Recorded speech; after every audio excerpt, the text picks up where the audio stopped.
Hello everyone, this is Ankit Bhaumik. In this session, I'm going to explain you what is an API.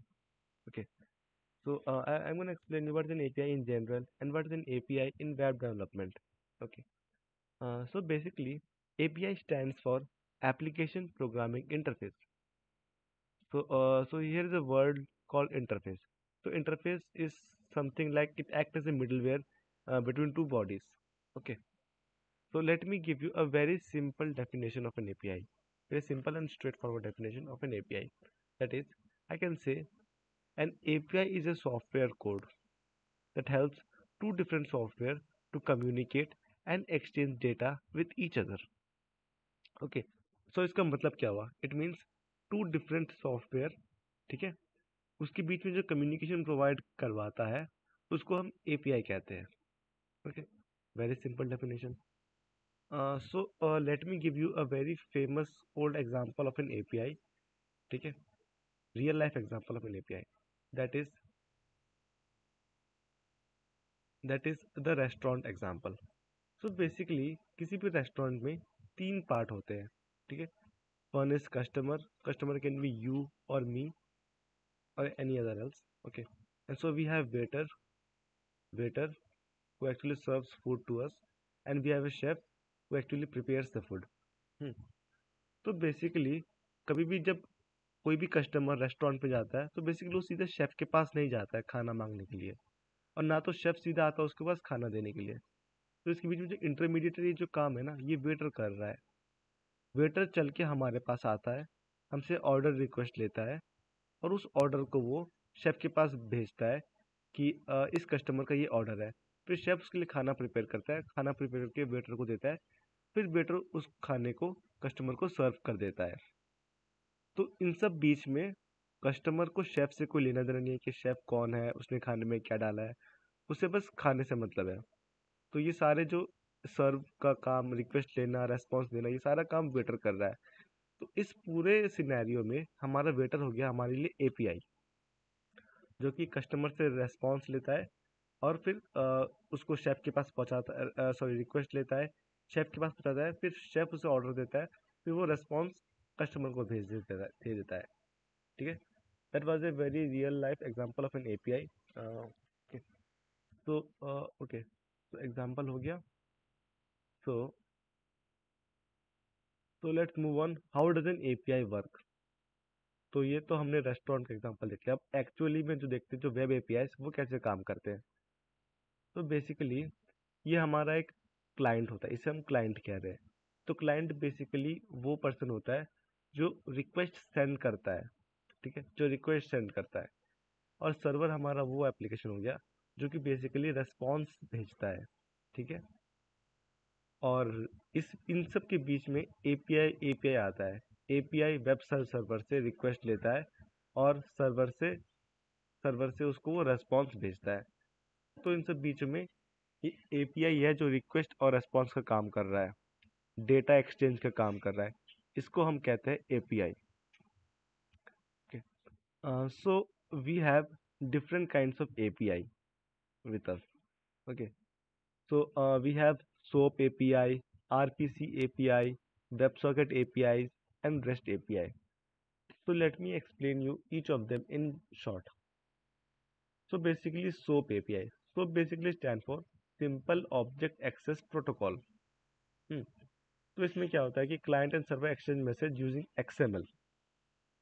So actually this was a less flexible API that was more popular in past. इसको अब हम rarely ही use करते हैं because it uses XML to for exchanging of data. And we have another APIs called RPC APIs. So this APIs is called remote procedure call. तो इसमें क्या होता था, the client completes a function or procedure on the server. ठीक है, and the server sends the output back to the client. तो इसमें कोई क्लाइंट कोई फंक्शन या प्रोसीजर सर्वर पे एग्जीक्यूट करता था और उस बेसिस पे सर्वर क्लाइंट्स को आउटपुट देता था. Okay. So another API is WebSocket. So WebSocket is another modern API development that uses JSON object to pass data, and the WebSocket supports two-way communication between client apps and the server. The server can send callback message and connect the client, making it more efficient than REST API. So WebSocket में हमें क्या होता था, हमें ये real time communication के लिए काम आता था. फॉर एग्जाम्पल, अगर हम कोई चैट एप्लीकेशन बना रहे हैं तो उस केस में हम we will use WebSocket APIs, because ये हमारा नया डाटा विदाउट एनी रिफ्रेश किए हमारे जैसे नया डाटा आता है तो वो वहाँ पे आ जाता है. ठीक है, ये इन रियल टाइम, हमें रिफ्रेश करने की ज़रूरत नहीं होता, कोई रिक्वेस्ट भेजने की ज़रूरत नहीं होता. जैसे ही कुछ चेंजेस दो दो सिस्टम के बीच में जो कम्युनिकेशन होता है वो सारे रियल टाइम पे हो जाते हैं. Okay, so this was WebSocket API. We use WebSocket API basically while sending notification या फिर चैट, किसी चैट एप्लीकेशन पे, वीडियो कॉल्स पे we use web APIs. Okay, and the rest and final is the REST API.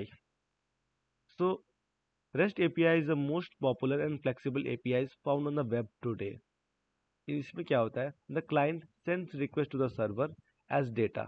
The server uses the client input to start the internal function and returns the output to the back to the client. तो REST API में क्या होता है कि जो हमारा client होता है वो सर्वर को रिक्वेस्ट भेजता है, फिर सर्वर उस बेसिस में उसको रेस्पॉन्स देता है. So this is the most popular and most modern way that we are using API. So let me give you an example of a REST API in code. तो basically ये मेरा एक express का server है, तो उसमें मैंने कुछ नहीं किया. इट इज़ ए सिंपल, मैंने पहले एक्सप्रेस को इंपोर्ट कर लिया, फिर एक ऐप ऑब्जेक्ट क्रिएट कर लिया एक्सप्रेस से. फिर ये एक मिडलवेयर है express dot JSON for parsing my body, और ये है दिस इज राउट, जो कि एक राउट है ये. Okay, so let me open my postman.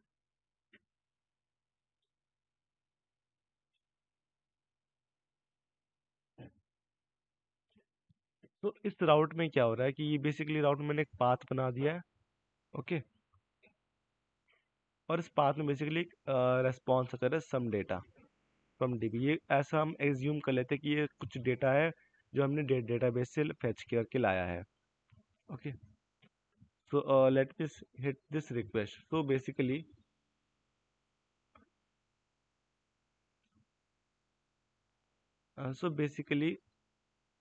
ये हो गया मेरा एक API and point. It means मेरा जो क्लाइंट है वो इस API एंड पॉइंट के साथ कम्युनिकेट करेगा. अब क्लाइंट को कोई फ़र्क नहीं पड़ता कि जो सर्वर में कौन सा लैंग्वेज यूज़ कर रहे हैं, हम कौन सा डेटाबेस यूज़ कर रहे हैं, उसे सिर्फ इस API से मतलब है. अब ये मेरा पोस्टमैन मेरा क्लाइंट हो गया, मैंने इसमें एक रिक्वेस्ट सेंड किया, और उस बेसिस में sorry I just forgot to start my notes.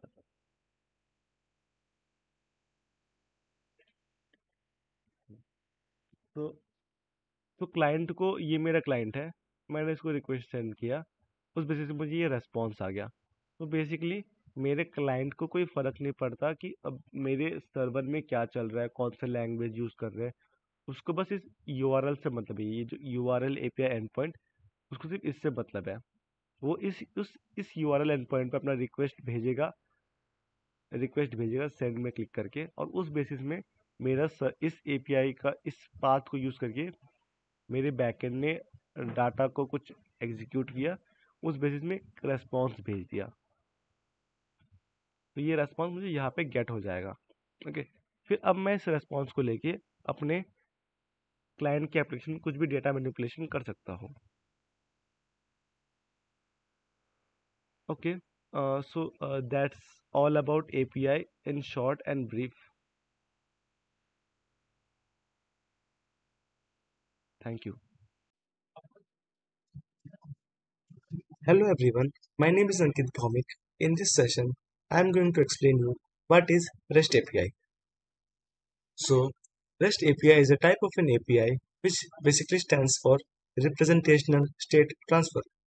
Now, let us come to the definition of REST API.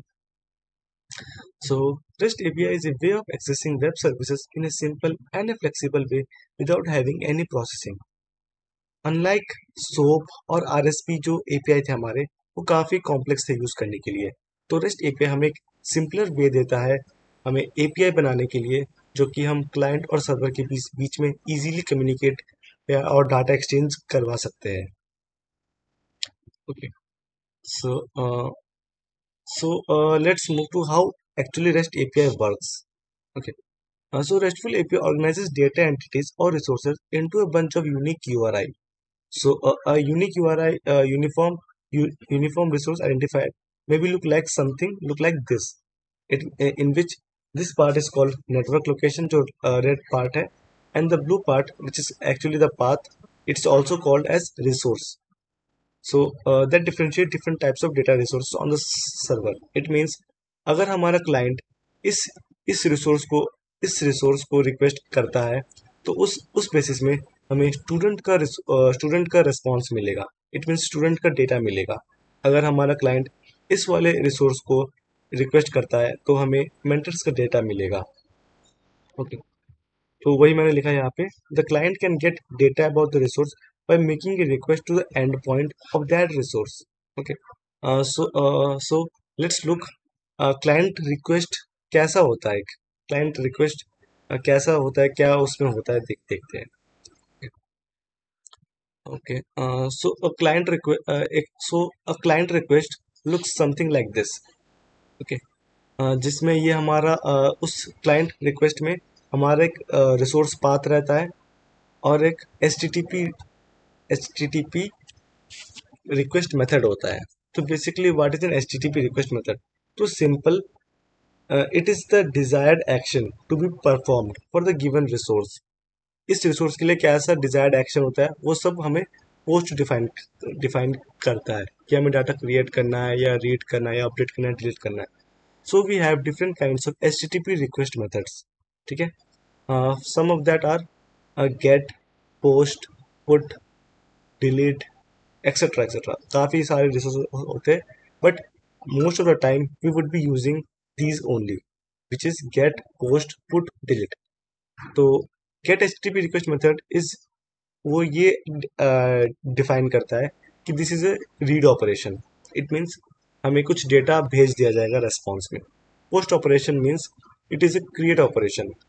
Put means it is an update a resource, and delete means to destroy a resource. Okay. So now we know what is HTTP request method and the resource type. Now what is this? This is actually request headers. तो headers में basically और भी बहुत सारे bunch of information रहते हैं, but to keep the video simple and easy to understand, मैंने सिर्फ कुछ ही रिक्वेस्ट हेडर्स इंक्लूड किया है. तो रिक्वेस्ट हेडर्स में पहले तो ये होता है जैसे कि एक्सेप्ट एप्लीकेशन स्लैश जेसन. तो इसका मतलब ये होता है कि we are sending a JSON data, something like this. और ये हमारा कुछ कनेक्शन होता है जो कहता है connection should be keep alive. Okay. So this is request headers. तो हेडर्स बेसिकली कुछ हमारे क्लाइंट का रिक्वेस्ट इंफॉर्मेशन रखता है. हेडर्स में हमारा क्लाइंट का इंफॉर्मेशन होता है, request information. Okay. And the last is the body. तो बॉडी हमारा एक कस्टम पेलोड है जिसमें हम कोई भी डाटा रखकर सर्वर को भेज सकते हैं. ओके. सो ये जो पूरा क्लाइंट का रिक्वेस्ट है, ये फुल क्लाइंट का रिक्वेस्ट हम सर्वर को भेज देते हैं with the help of API, with the help of restful API more accurately. तो जैसे ही सर्वर इस क्लाइंट रिक्वेस्ट को गेट करता है, तो वो एक रेस्पॉन्स जनरेट करता है, रेस्पॉन्स सेंड करता है. सो let's look about the response. Server response कैसा होता है? तो बेसिकली सर्वर रेस्पॉन्स कुछ ऐसा दिखता है जिसमें हमारा एक स्टेटस कोड होता है. तो स्टेटस कोड क्या है? तो status code indicates the HTTP request has been successful और नॉट. इट मीन्स अगर हमारा स्टेटस कोड 200 है, we have different types of status code from 1 to 500. Okay. So let's देखते हैं कैसा स्टेटस कोड होता है. अगर हमारा स्टेटस कोड फ्रॉम 200 to 299 होता है, it means it's a successful request. अगर हमारा स्टेटस कोड 300 से लेकर 399 तक जाता है, it means it's a redirection status. अगर हमारा स्टेटस कोड 400 to 499 जाता है, इसका मतलब है there is something client error. Client के रिक्वेस्ट में कुछ रिक्वेस्ट रिक्वेस्ट में कुछ गलत है, इसकी वजह से ये हमारा क्लाइंट एरर आया है। ओके, और request 500 status code 500 to 599 means it is a server error, something went wrong in the server side। Okay, so ये हो गया हमारा स्टेटस कोड। तो ये बस ये इंडिकेट करता है कि हमारा जो रिक्वेस्ट है वो सक्सेस हुआ या फेलियर हुआ है। Okay, clear. And this is just like we have request header, we have response header also. तो रेस्पॉन्स हेडर में, जैसे रिक्वेस्ट हेडर में क्लाइंट का रिक्वेस्ट का इंफॉर्मेशन स्टोर होता, सेम सर्वर रेस्पॉन्स में सर्वर का रिक्वेस्ट स्टोर, सर्वर का रेस्पॉन्स का इंफॉर्मेशन स्टोर्ड होता है। इट मीन्स ये सर्वर क्या है, कौन सा सर्वर है, ये अपाचे का है, something like that. Okay, and it also contain a custom payload जो कि क्लाइंट के पास आ जाता है। ये पूरा रेस्पॉन्स क्लाइंट के पास आ जाता है फिर। सो इन दोनों के बीच में तो डेटा आ गया। जैसे क्लाइंट ने रिक्वेस्ट सेंड किया, उस क्लाइंट ने रिक्वेस्ट सेंड किया, सर्वर के पास रिक्वेस्ट आया, सर्वर ने रेस्पॉन्स सेंड किया, क्लाइंट के पास रेस्पॉन्स आ गया। अब क्लाइंट उस डेटा को लेकर कुछ भी कर सकता है, उसको कैसे भी शो कर सकता है। Okay, So let's look on REST design principles. So basically, REST follows 6 principles. Let me go through one by one. The first one is uniform interface. So we know that REST organizes data in resources and each API exposes a unique resource. तो इसमें ये कह रहा है all API requests for the same resource should look the same no matter where the request comes from. Okay, तो इसका मतलब है कि अगर मैं किसी फॉर एग्जांपल मैं किसी स्टूडेंट के रिसोर्स को रिक्वेस्ट कर रहा हूँ तो मुझे स्टूडेंट का डेटा ही मिलना चाहिए, नो मैटर मैं वो रिक्वेस्ट कहाँ से सेंड कर रहा हूँ। मैं डिवाइस ए से भेजूँ या डिवाइस बी से भेजूँ, डिवाइस सी से भेजूँ, अगर मैं स्टूडेंट का रिक्वेस्ट कर रहा हूँ रिसोर्स तो मुझे स्टूडेंट का ही रेस्पॉन्स मिलना चाहिए। So this was uniform resource. The next one is client server decoupling. So in REST API design, client and server application should be completely independent of each other. तो इसका मतलब ये हुआ कि क्लाइंट और सर्वर दोनों एक दूसरे से इंडिपेंडेंट है। ना तो क्लाइंट सर्वर पे डिपेंड है, ना तो सर्वर क्लाइंट पे डिपेंडेंट है, ना तो सर्वर क्लाइंट को कंट्रोल कर रहा है, ना तो क्लाइंट सर्वर को कंट्रोल कर रहा है। ये दोनों इंडिपेंडेंट बॉडी है और इन दोनों के बीच में कम्युनिकेशन सिर्फ एपीआई से हो रही है। API is responsible for data exchanging.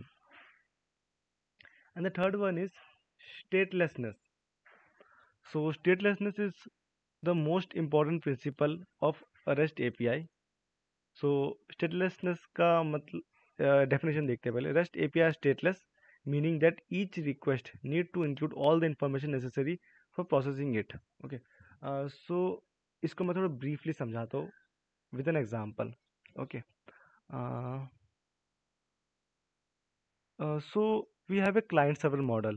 So in HTTP request में क्या होता है कि क्लाइंट सर्वर को रिक्वेस्ट भेजता है, बट इस रिक्वेस्ट भेजने के पहले क्लाइंट सर्वर के साथ एक कनेक्शन क्रिएट करता है, उसको हम कहते हैं टीसीपी कनेक्शन। टीसीपी प्रोटोकॉल द्वारा वो कनेक्शन होता है।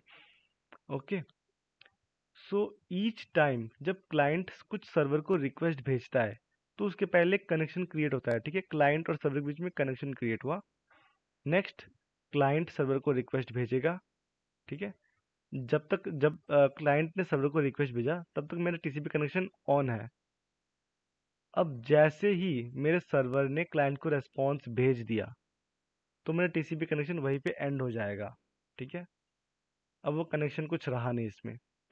ओके, सो ये तो पहली बार हो गया। अब नेक्स्ट टाइम जब दोबारा कोई क्लाइंट सर्वर को रिक्वेस्ट करने जाएगा उसके पहले कनेक्शन क्रिएट होगा, टीसीपी कनेक्शन। ये नया टीसीपी कनेक्शन क्रिएट हुआ है। ठीक है, टीसीपी कनेक्शन क्रिएट हुआ, यूजर ने रिक्वेस्ट भेजा, सर्वर ने रेस्पॉन्स दे दिया। ठीक है, और वापस TCP connection and.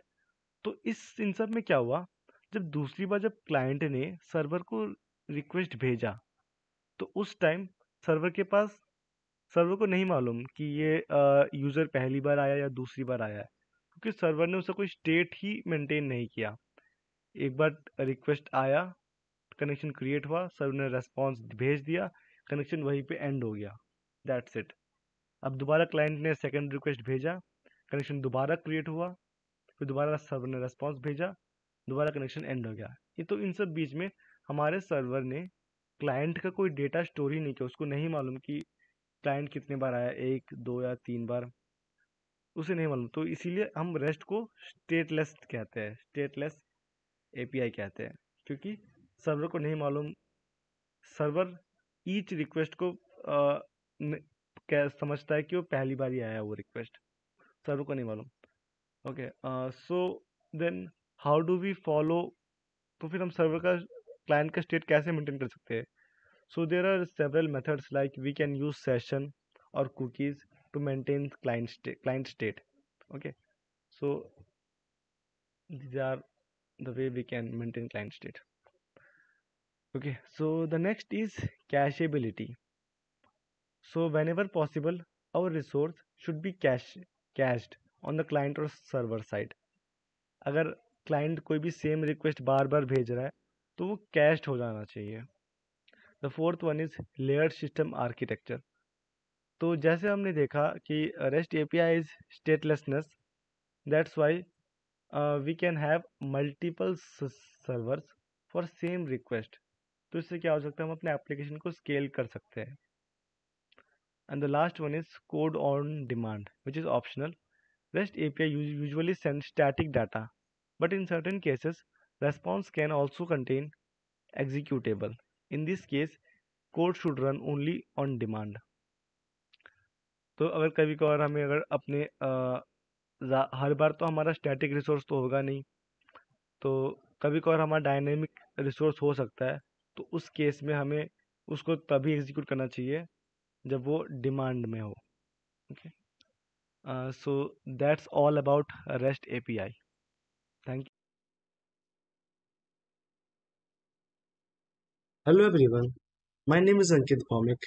In this session, I am going to explain you what are the different ways to pass data to an API while requesting a create operation. While requesting a create operation means we will use post request method. Okay. Basically, there are four ways to send data through an API. Okay. So the first is we will use requested body for sending data from client to server. And the next one is using query parameter. The third one is using params. The fourth one is using headers. However, हमें ये first, अगर हमें कुछ भी user की information pass कराना है तो बेसिकली हमें सिर्फ इन्हीं तीनों वेज का ही यूज़ करके हमें डेटा सेंड करना चाहिए जनरली। और क्योंकि हेडर्स में ऑलरेडी हमारे कुछ क्लाइंट की इंफॉर्मेशन होता है, it not user specific, it is client specific. For example client कौन सा मशीन है, कौन सा उसका रिक्वेस्ट टाइप क्या है, etcetera etcetera. However, we can send data using header. For example, it is good to store JWT token, send JWT token using headers, etc. etc. Okay. So let me show you how we can pass data using API in code. So, okay. तो मैं खाली कर देता हूँ। Okay. So router dot post because we are using post method. User.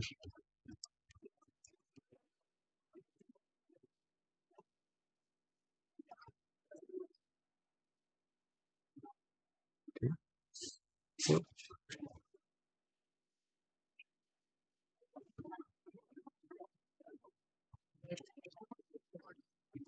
the first method is मैं use करूंगा body में data भेजकर। ये मेरा सर्वर स्टार्ट हो गया। सो मैंने पोस्ट मेथड लिया और मैं बॉडी में कुछ डेटा पास कर देता हूँ। फॉर एग्जांपल नेम पास कर दिया जॉन, और मैंने एज पास कर दिया जब मैं सेंड करूँगा इट मीन्स कि ये डेटा मेरे सर्वर के रिक्वेस्ट डॉट बॉडी में डेटा आ गया और मैंने इसको वापस सेंड कर दिया. Okay. Next, so request dot body is very common way to send data.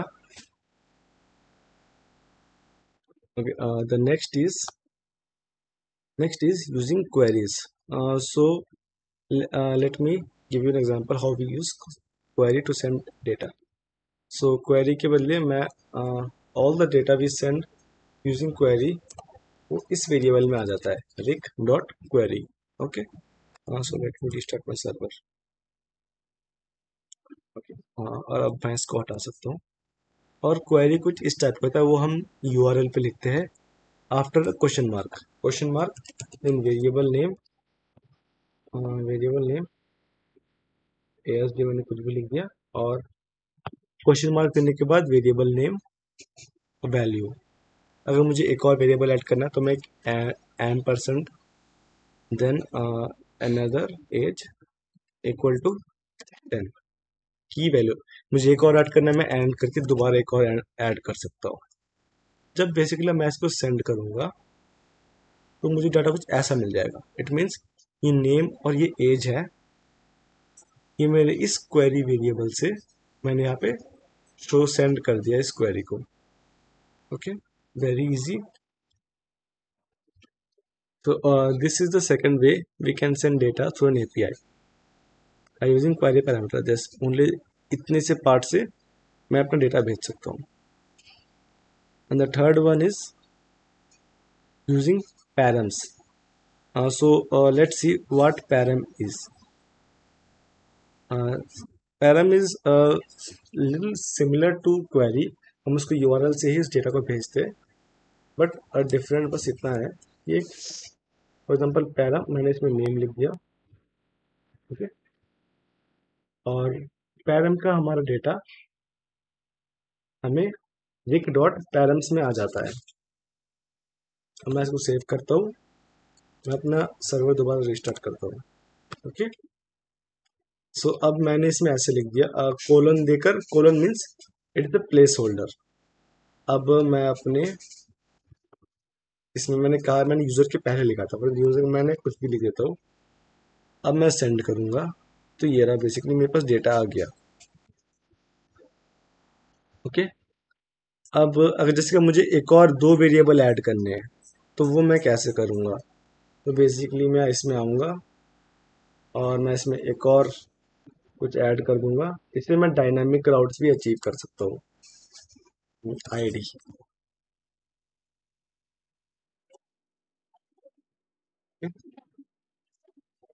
अब मैं इसमें लिखूंगा आईडी. तो बेसिकली नेम मेरे इसमें स्टोर हो जाएगा और आईडी मेरा ये स्टोर हो जाएगा. ठीक है. एज एक्सपेक्टेड नेम और आईडी आ गया.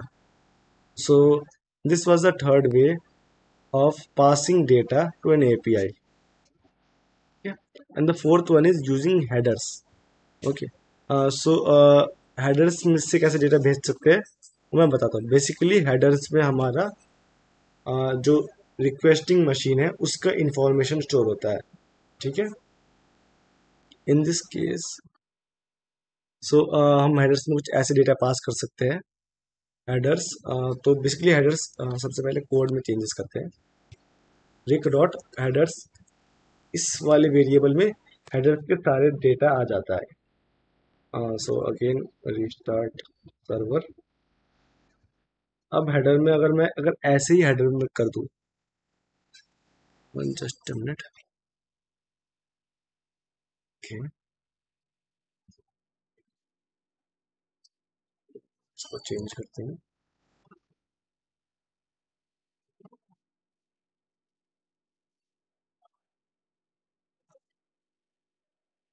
अब इसको जब सेंड करेंगे हम तो ये हेडर्स आ गए मेरे पास. तो ये हेडर्स तो मैंने कहीं से पास नहीं किया. तो एक्चुअली इसमें एक क्लाइंट के ये रिक्वेस्टिंग मशीन के सारे इंफॉर्मेशन स्टोर्ड रहता है कि ये जो वो है एजेंट क्या है, इसका होस्ट क्या है, कौन सा एनकोडिंग एक्सेप्ट करता है, कनेक्शन कैसा है. तो ऑल दिस इंफॉर्मेशन. और अगर हमें कुछ इंफॉर्मेशन पास करना है we can pass it like that. ये नेम पास कर दिया, ये अंकित पास कर दिया। ठीक है, यहाँ मेरे पास आ गया नेम और यहाँ पे आ गया अंकित। सो हेडर में एक चीज है, अगर मैंने इसमें कुछ कैपिटल में लिखा, जैसे कुछ मैंने लिख दिया रैंक, मैंने इसमें लिख दिया 1, जब मैं इसको सेंड करूंगा तो ये रैंक कैपिटल में नहीं आएगा, चाहे हम हमारा वेरिएबल कैसा भी हो, हेडर्स में ये सारे शॉर्ट में स्टोर हो जाते हैं। सो ये पॉइंट नोटेड करना चाहिए, और ये बेसिकली एक इंटीजर है बट इसको एज ए स्ट्रिंग लिया गया है। ओके, सो हेडर्स का ये थोड़ा डिफरेंट होता है। सो okay, so these are all the 4 ways we can pass the data through an API. Okay, okay, so far so good. So अब इसी वीडियो में ये कंटेंट टाइप क्या है हेडर्स में, अगर मैंने यहाँ पे देखा था इस कंटेंट टाइप हेडर्स को, मैं इसको डिलीट कर सकता हूँ जब इनकी ज़रूरत नहीं है। तो ये कंटेंट टाइप जो मैंने हेडर में लिखा है, इसका क्या मतलब है, तो मैं इसका मतलब एक बार डेफिनेशन से बताता हूँ। So it is a part of HTTP protocol. It tells the receiving machine what kind of data to expect and how to interpret it. It means अगर हमारा कोई भी रिक्वेस्ट होता है, ठीक है, तो जो रिसीविंग मशीन होता है, तो वो receiving machine can be a client और the server. Server request receive कर रहा है या फिर क्लाइंट रेस्पॉन्स रिसीव कर रहा है, ठीक है, तो वो किस टाइप का डेटा वो रिसीव कर रहा है, तो वो चीज़ कंटेंट टाइप हेडर बताता है। So it plays an important role in the browser sending request to the server. Okay, क्योंकि ये बेसिकली फाइल टाइप बताता है, और वो उस फाइल टाइप को लेकर जो रिसीविंग मशीन है उसको क्या करना है वो बताता है। So let me give you an example. ठीक है, तो let's change it to body and restart our server.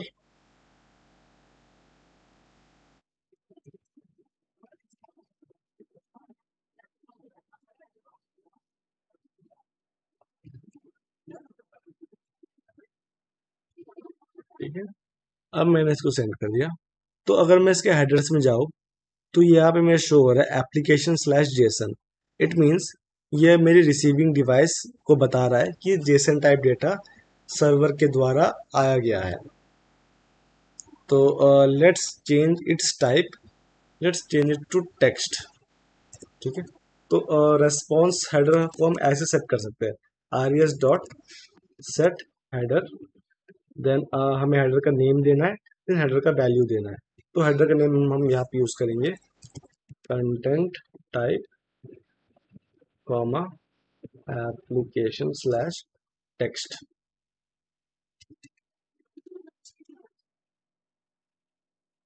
Okay, अब पहले तो ये भी जेसन में आ रहा था, अब जब मैं इसको मैं एग्जीक्यूट करूँगा, अब ये स्ट्रिंग में हो गया, ये टेक्स्ट दिखा रहा है।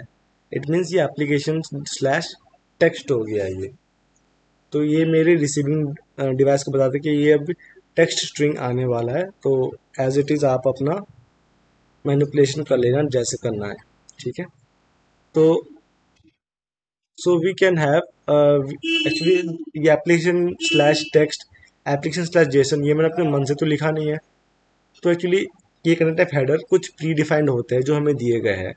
For example this application dot EDS, application dot ओजीजी, Jason, XML, zip, audio type, images होंगे। जब सर्वर हमें कोई इमेज भेजता है तो उसका टाइप, ये सारे इमेज टाइप्स होते हैं।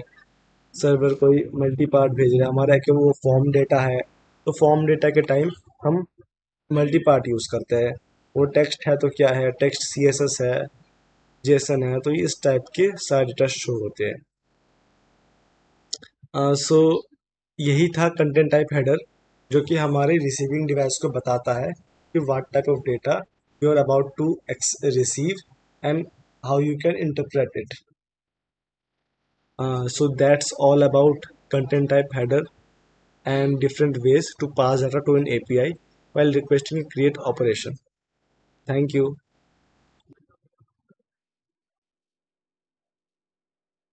Hello everyone, my name is Ankit Bhaumik. In this session, I am going to explain you what is HTTP request methods.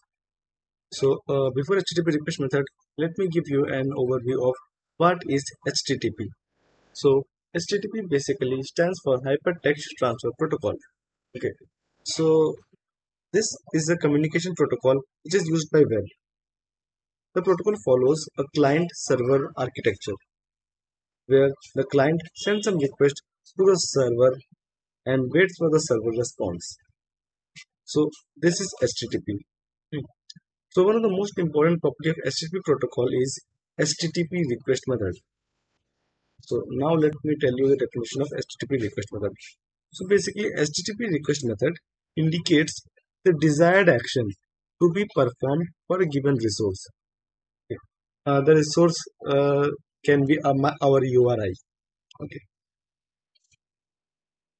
So we have a bunch of request methods, predefined values like get, post, put, delete, head, connect, options, trace, patch. Okay. So there are a lot of HTTP request methods, but most of the time, 90% of time, we would be using get, post, put, and delete. And rest of them we will ignore for this session because they were बहुत कम used हुआ करते हैं हम इसे. So let me give you the definition of what why we use get request method. So the get request method represents request a representation of specified resource. Request using get should only retrieve data. It means get से हम सिर्फ data को gate करने के लिए use करते हैं, बाकी हम इससे अपडेट डिलीट या कुछ और नहीं करते. And the next one is post. The post method submits an entity of the specified resource, often causing a change in state or side effect on the server. It means it is kind of हम कुछ update करना चाहते हैं अगर अपनी resource पे, then we use post. And now put. The put method replaces all current representation of target resource with the request payload. So basically हम put use करते हैं to updating a resource. And the last one is delete. तो delete method deletes the specified resource. It means हमें अगर कोई भी resource हमें delete करना तो उस time हम delete request method use करते हैं. Okay. And rest of them we will ignore because it is rarely used, and 99% of the time we will be using only these four. So these four are basically used for CRUD operation also, where C means create. Create means for create we would use post. For read we would use get.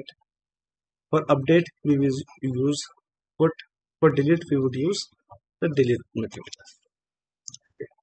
So these are HTTP request methods. So there are some difference between the get request method and post request method. These are also most used request methods. So let me give you some difference between them. So get retrieves a representation of the specified resource. It means ये सिर्फ data को get करने के लिए use किया जाता है.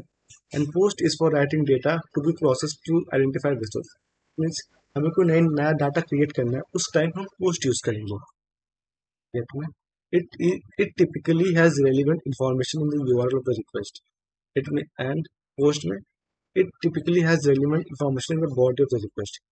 अब इसका मतलब ये कह रहा है कि get में हम अगर कोई डेटा पास करते हैं थ्रू गेट तो वो हमेशा हमारे URL से जाता है डेटा, बट पोस्ट में हमारे URL से डेटा URL से भी हम चाहे तो भेज सकते हैं, और एल्स हम use body to send the payload data, custom payload data. In GET, it is limited by maximum length of the URL supported by the browser and the web server. तो जैसा मैंने पॉइंट 2 में बताया था कि GET sends data using URL. It means URL का जो हमारा maximum length defined है उससे ज़्यादा डेटा हम GET से नहीं भेज सकते. But POST doesn't have such limits. The fourth one is it is default HTTP method. सो अगर हम कोई भी मेथड को अ, हम कोई भी मेथड डिफाइन नहीं करते हैं तो वो बाय डिफॉल्ट सर्वर एज्यूम करता है कि गेट रिक्वेस्ट होगा. इन दिस पोस्ट रिक्वेस्ट में we have to define that this is specifically the post method.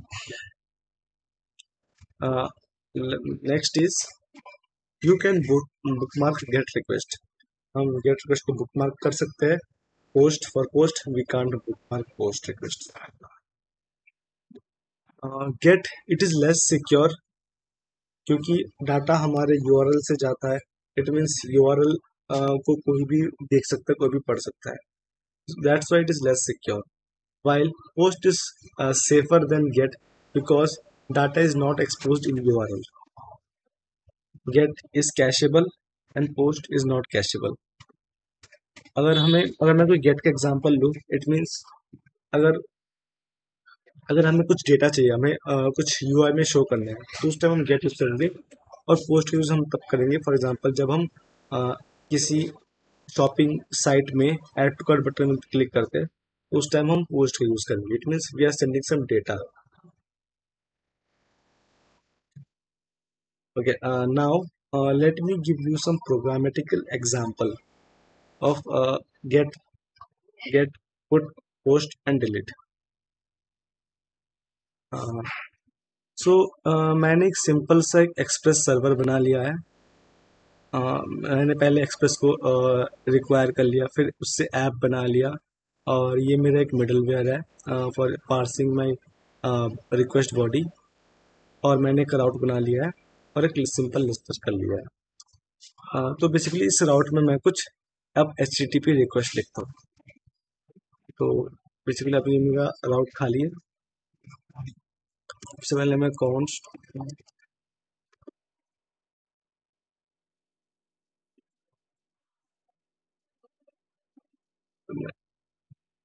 फिर मैं राउटर ऑप्शन बना लेता हूँ.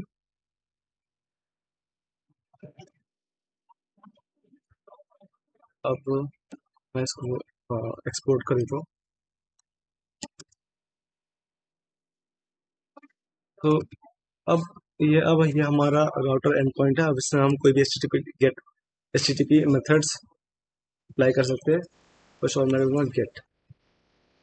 तो गेट में मैंने मैंने कुछ रैंडम डेटा ले लेता हूँ. लेट्स अज्यूम दैट ये डेटा हमारे डेटाबेस से आ रहा है.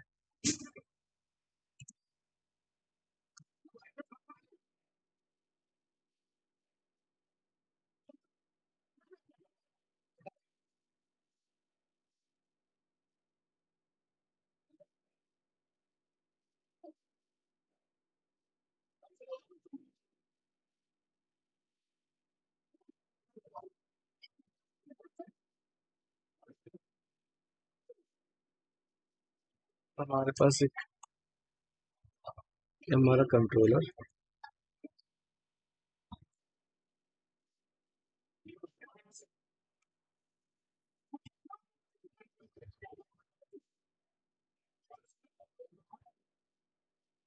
तो गेट रिक्वेस्ट में क्या किया, जैसे हमारा यूजर या हमारा क्लाइंट इस एंड पॉइंट पे हिट करेगा, इस रिसोर्स पे हिट करेगा, तो वो यूजर को सेंड कर देगा. ठीक है. तो let's see an example. Let's start our server.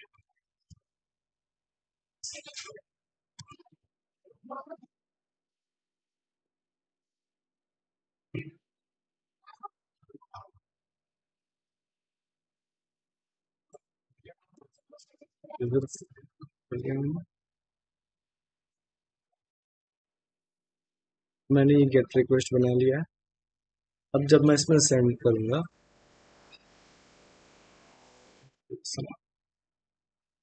User,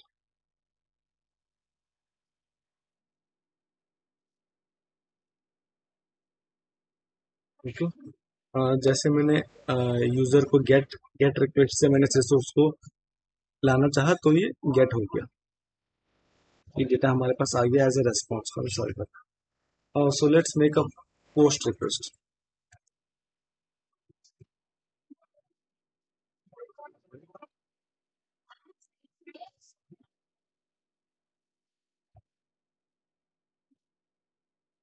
तो इस पोस्ट में मैं डाटा मुझे मिल जाएगा।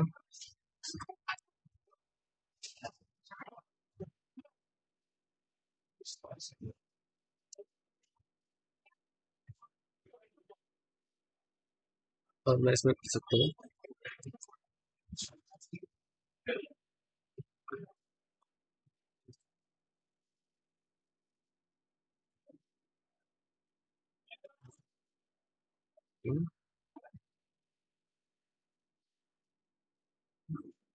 तो अब जब मैं इसको रन करूँ,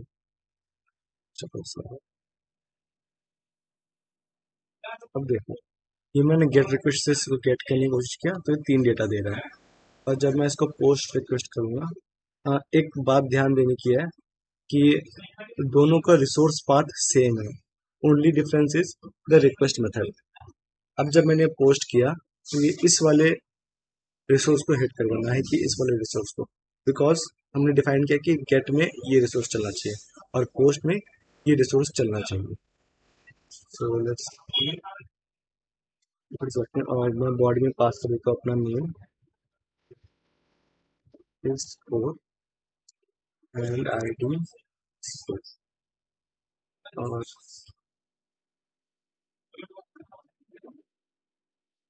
जब मैं इस रिक्वेस्ट को सेंड करूंगा तो मुझे यहाँ पे डेटा आ जा रहा है। अब अगर मैं गेट से मैं गेट करता हूँ डेटा, तो इस बार मुझे 4 डेटा मिलेगा। ठीक है, क्योंकि मैंने पोस्ट से एक फोर्थ डेटा भी इंसर्ट करा दिया। ठीक है, so for so good. So let's make another request for update. Update के लिए मैं यूज करूंगा पुट।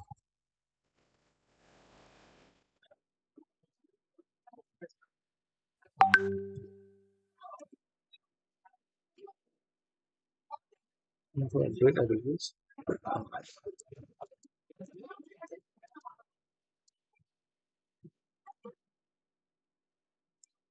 और फिर अब मैं इसको अपडेट करूँ किसी यूजर पे जिसमें मैच हो रहा है मेरा आईडी, तो मैं कर सकता हूँ यूजर।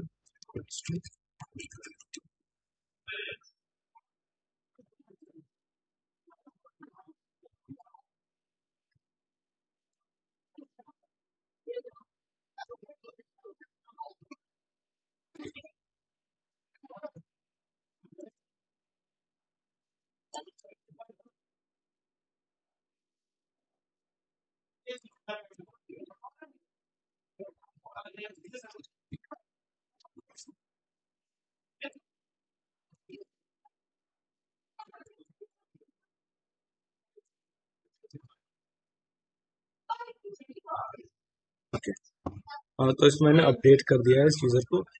लेट्स एज्यूम कि ये मैंने डेटाबेस में उस यूजर को अपडेट कर दिया है। अब मैं सर्वर को दोबारा रिस्टार्ट करता हूँ।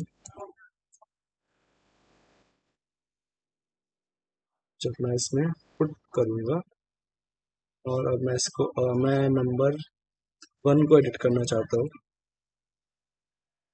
और 1 का नाम मैं दे।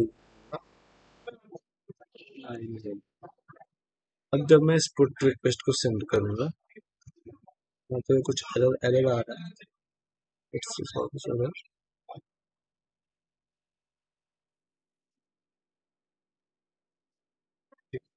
so let's make it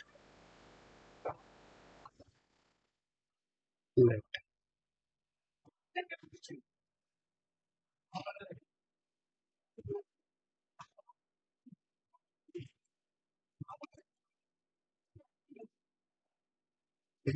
Let's try it again. This time it's done. अब हम इसको गेट रिक्वेस्ट करेंगे, तो यहाँ पे मेरा नेम एडिट हो गया है। अब ये 1 हो गया है जो मैंने एडिट किया था। Now let's see how delete works. तो मैं लिखूंगा router dot delete user.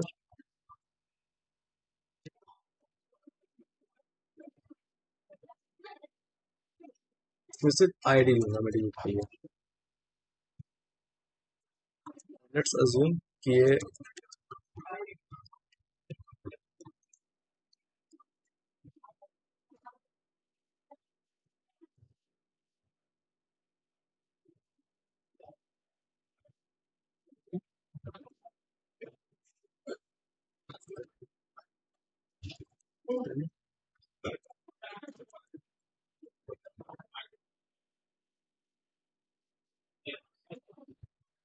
Okay, now let's check the delete. Okay, अब नाउ मैं डिलीट के लिए मैं कुछ डिलीट को मैं करूँगा और इसमें आईडी पास कर दूंगा 1। और जब मैं इसको एग्जीक्यूट करूँ तो ये मुझे सक्सेस मैसेज एक्सपेक्ट कर रहा हूँ। अब नाउ लेट्स अगेन गेट करते हैं रिक्वेस्ट को। तो सी 1 हमारा हट गया है क्योंकि मैंने डिलीट से उसको डिलीट कर दिया। अब आप लोगों को मालूम चल गया होगा कि हमारा बस पुट गेट जो भी रिक्वेस्ट मेथड होता है ये सिर्फ हमारे एक रीडेबिलिटी के लिए होता है, राइट। और अंदर में हम कुछ भी ले सकते हैं, just it is for readability standard कि हमें गेट के लिए हमें सिर्फ यूजर को गेट करना है, इसमें कुछ एडिट नहीं करना है। और पोस्ट के लिए हमें सिर्फ यूजर को क्रिएट करना है, ये हमारा एक स्टैंडर्ड है जिसको हमें फॉलो करना पड़ता है। Okay, and get post is just for readability. So that's it about HTTP request methods. I have shown you the code, the definitions, and types of HTTP request method. So thank you.